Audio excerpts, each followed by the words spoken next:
Alec, I joked with you in the locker room yesterday about this, but one, have you cracked a smile since yesterday? And then number two, Frank Reich said like this is one of those drives, one of those games you remember for the rest of your life. So having some time to kind of simmer down a little bit, did you, I don't know, have a moment where you might call family or talk to anyone about just how crazy your first home game and first win of your career was?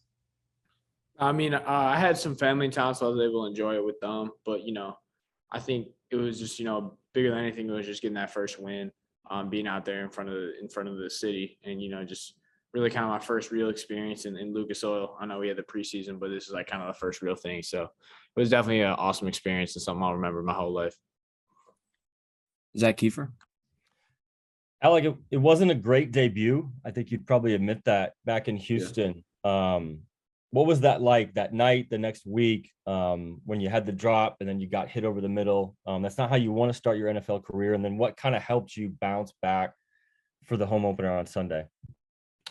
Got lots of words of wisdom from people. It's a long season. There's plenty of plays to be made. I know Matt shared with us and after the game that was, it's success isn't.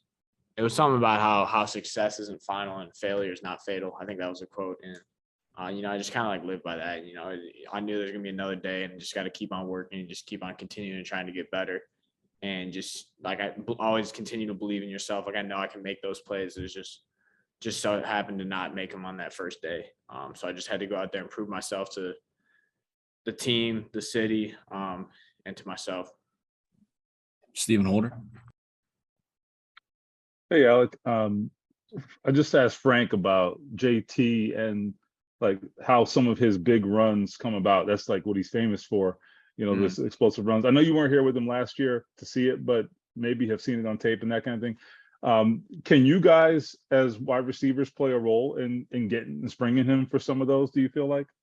Oh yeah, for sure. I mean, we have a big part in the run game. We're usually in charge of just handling a lot of times the corners, or if the safety's down low, and then we go and get the safeties, and then that's a huge block, and that's a block that can kind of turn a run into what might be the safety might be there in position to make a tackle at like 4 yards, 3 yards, something like that. So it turned kind of a positive run into like a big explosive play like they want. So yeah, I think we're definitely a big part of that, especially the explosive runs. Like that's really, if we have a great block downfield, like it has to work out everything up front, but then like our block downfield would turn those like 10-yard runs into 60-yard touchdowns, or it could turn like a shorter run into like a 15-yard gain or something like that. George Bremer. Like on those 50-50 balls on the sideline, especially when you're coming out of your own end zone like that, what are you keying on? What's the most important thing on a snap like that? I'm just, trying to look at how I'm getting played. So right there, I had man coverage. It was like cover one. So safety, or I just knew I had man coverage and there was a safety somewhere over the top, but he wasn't really in a position to make a factor on the play.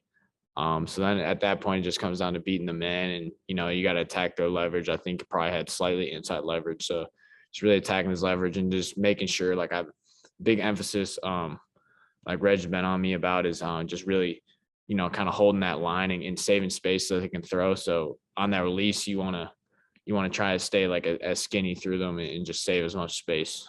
So that's what I've been trying to work on.